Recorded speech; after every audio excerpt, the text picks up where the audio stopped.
What's going on, everybody? My next interview is with a gentleman that I had the pleasure of working with for the last 40 years. Back in the 90s, we worked together very closely, breaking some of the biggest artists that you all know, and also working on some of the biggest scandals and things that you didn't know who were behind the scenes. I'm bringing him on to give you context on what we think is happening, not only with P. Diddy, but with the industry in general. His name, Angelo Ellerbee, one of the biggest public relations guru in the business. And he's here to talk about this music industry as we see it today. Angelo, both of us have kind of stayed away from this whole P. Diddy situation for a lot of reasons.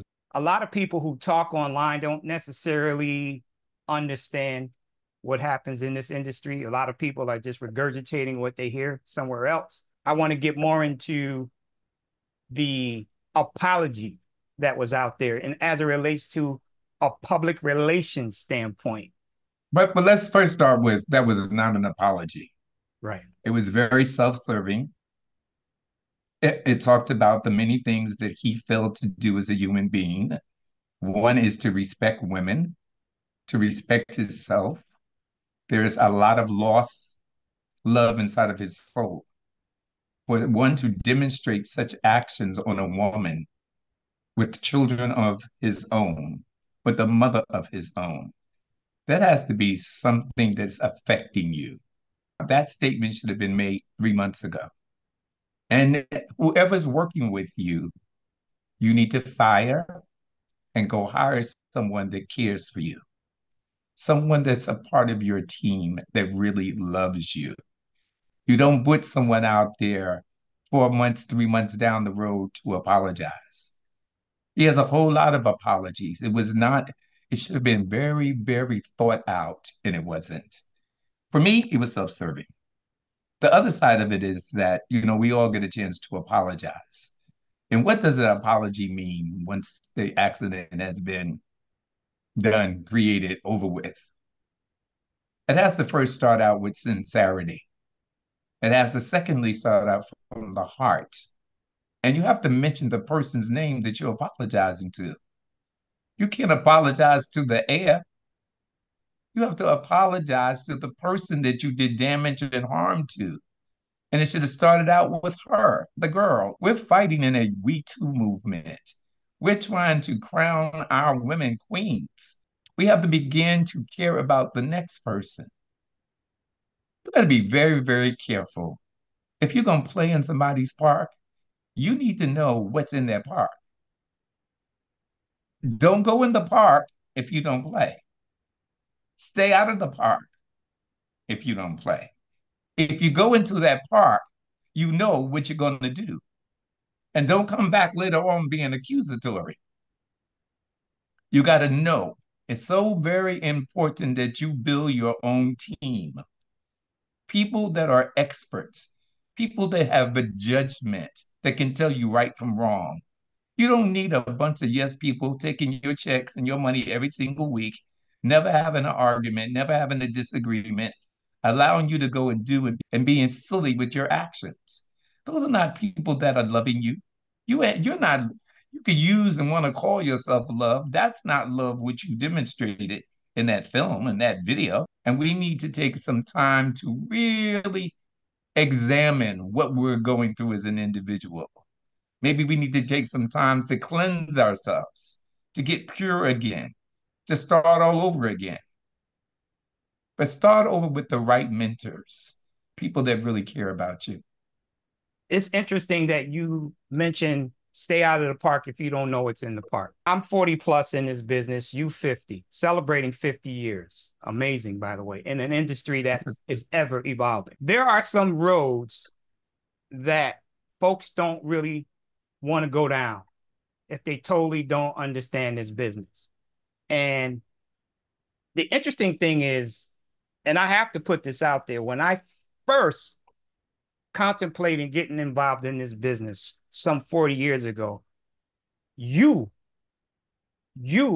were one of those instrumental persons that said to me the very thing that you just said. This business has a lot of different pathways. Which way do you want to go? And at that point, I really didn't know. I know I had raw talent and ability, but I didn't really know.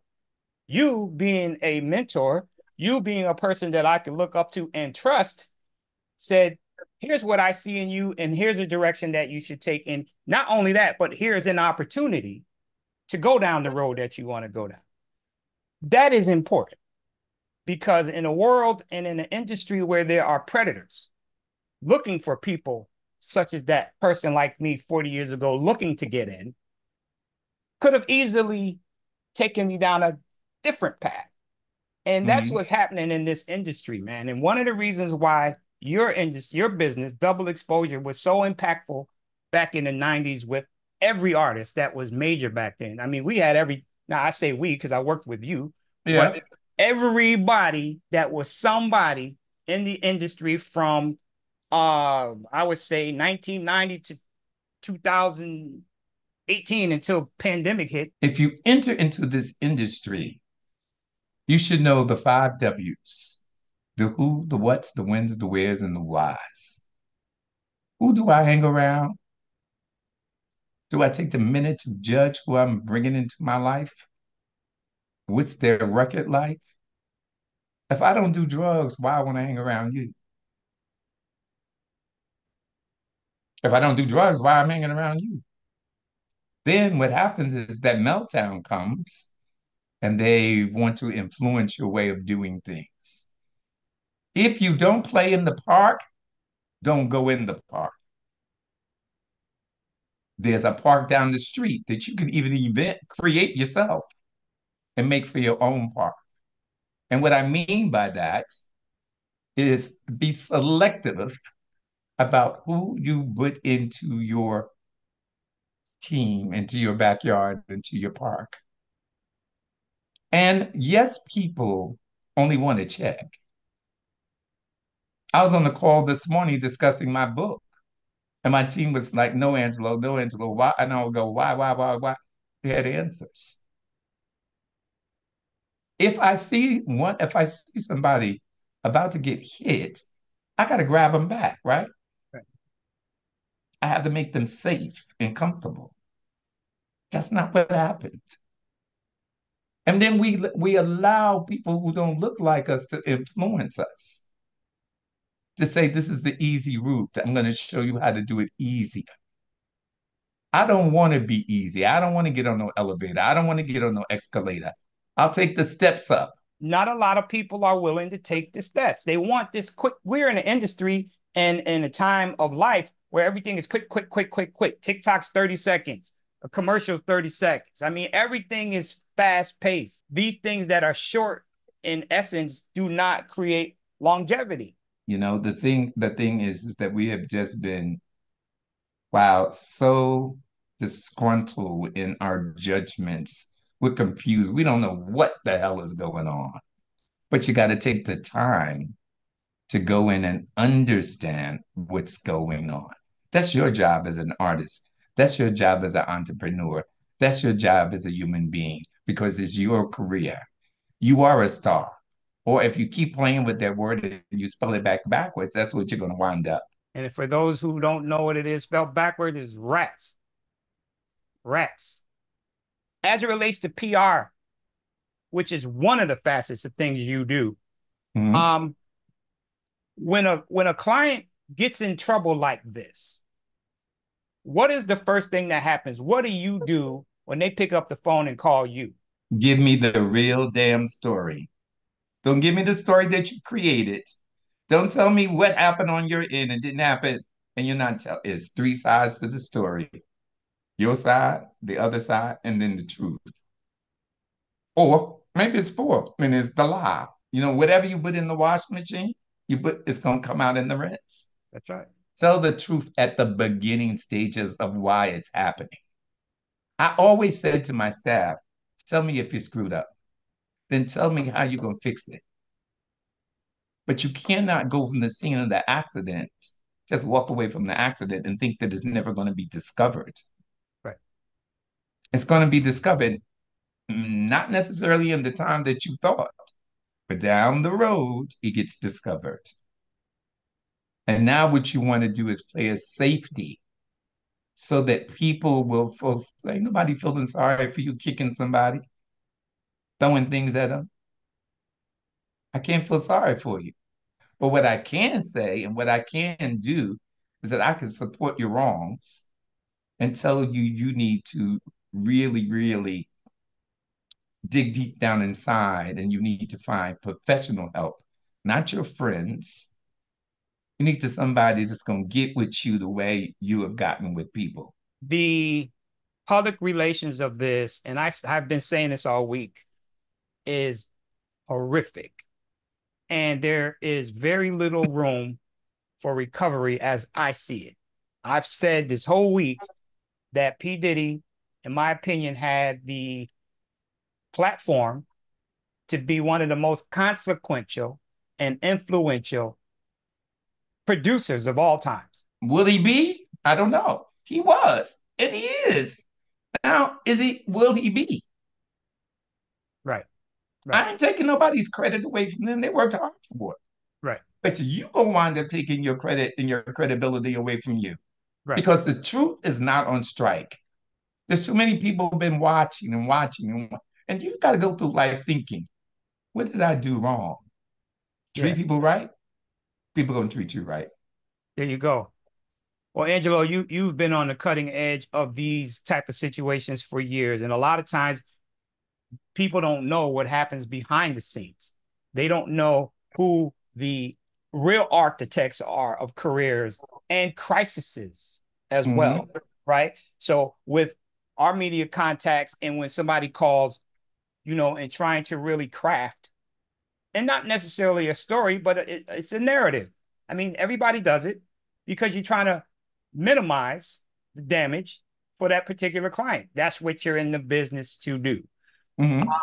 I would like to do a weekly segment because you have 50 years of experience, man, and there's so many people getting lost in this industry, and I think our weekly segment can really offer some clarity to people who are trying to be successful in this industry.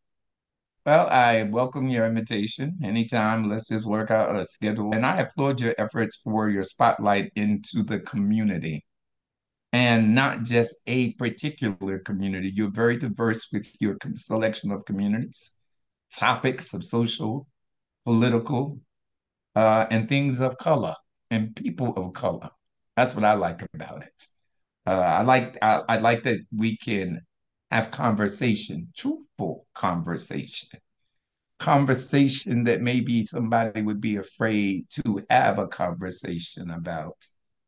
Man, it's about taking our children, taking our mothers and fathers and our seniors and cradling them like they're babies and loving on them and giving them what they rightfully deserve, which is love, which is appreciation.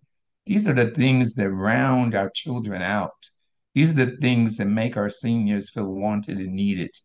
These are the things that our mothers and fathers struggle for a better life for their children. It's time. I think it was the Honorable Elijah Muhammad that said about a community. We needed to build our own community. We needed to be self-supportive. And why they let people get all into their heads about this man was this man was the truth. And as you sit back and you examine what the Honorable Elijah Muhammad said, it was about bringing us together as a nation, as a culture to take care. So we would have our own cleaners. So we would have our own body shops. We can fix our own cars. That we would have all the things that white America has and that we're still fighting to get. The necessities, the better necessities of life. We still researching things. There's never a cure or nothing. The man that had the cure killed. I mean, we can go on and on and on and on and on and on. At the end of the day, for me, that the truth is not on strike. It'll set you free. This is the time when people like us who know what's going on, who've been embedded in this industry, to speak up about what really is happening and how we can move people along. I would rather teach people the difference. There's always two differences, right and wrong. I'd rather try to teach you the right way as opposed, because I think the other side of the world, the other side of the equation is teaching you the wrong way. I would like to take my time in mentoring people about structuring their careers and their lives the proper way. And all I have to say in conclusion of that, if you don't read the sign, the entry sign in that park that you're going in, if you ain't about those rides that they're offering, don't go in there. Ask the questions. Be nosy. If you ain't about something, money ain't gonna make you about it. Success ain't gonna make you about it. You got to either be about it or don't be about it. And if you ain't about it, stay out of that damn park and go create a park of your own. Well said. And just in case you don't know, this is the incredible Angelo Ellerbee. And if you don't know him, Google him. There's all kinds of information out there about who this man is. Incredible PR person, record industry exec, been around for years and has been responsible for so many people that I don't even have the time to tell you. And it's really that real. Angelo, thanks again, sir. And we'll see you on the other side. That was good, man. Thank you so much.